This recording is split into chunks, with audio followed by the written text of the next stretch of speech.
لک الحمد یا اللہ الصلاۃ والسلام علیک یا رسول اللہ اما بعد۔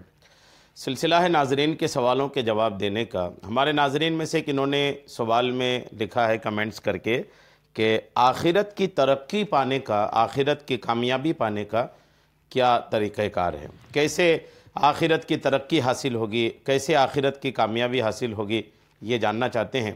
ماشاءاللہ اچھا ذہن ہے، اچھی سوچ ہے۔ اللہ آپ کو یوں ہی آخرت کی اچھائی کی تلاش کی توفیق عطا فرماتا رہے۔ آئیے قرآن و حدیث کی روشنی میں یہ سمجھنے کی کوشش کرتے ہیں کہ آخرت کی کامیابی ہے کیا، کس کو کہا جائے کہ یہ آخرت کی کامیابی حاصل کر لیے ہیں۔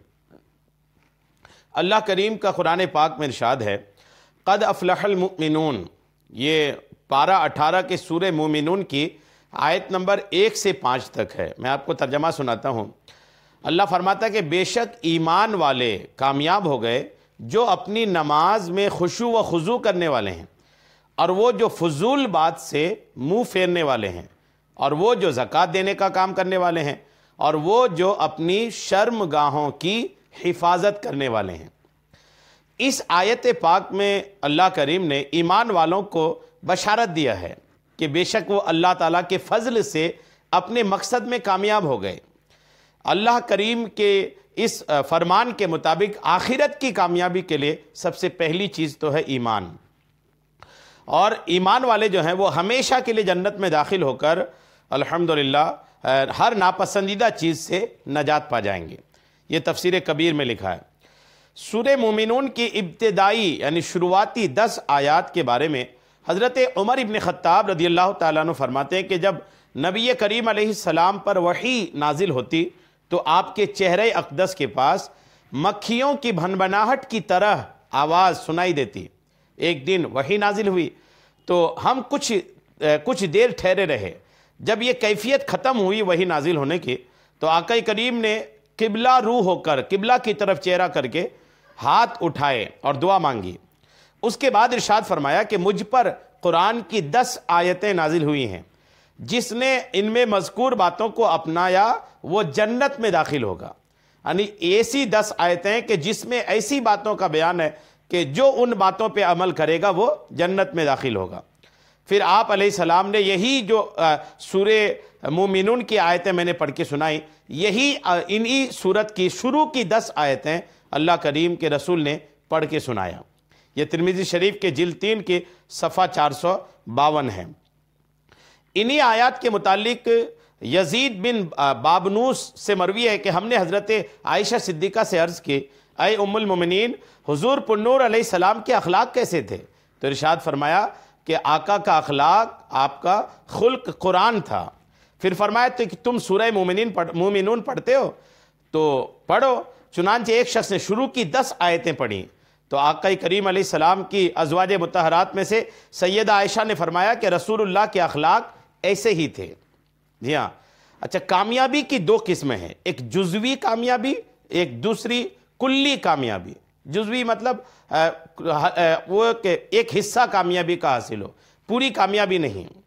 جزوی کامیابی وہ ہے جو زندگی کے کسی ایک معاملات میں، 1-2 معاملات میں ہو، جیسے کسی مصنف کے لیے اس کی کتابوں کا چھپنا، بکنا، پسند کیا جانا کامیابی ہے۔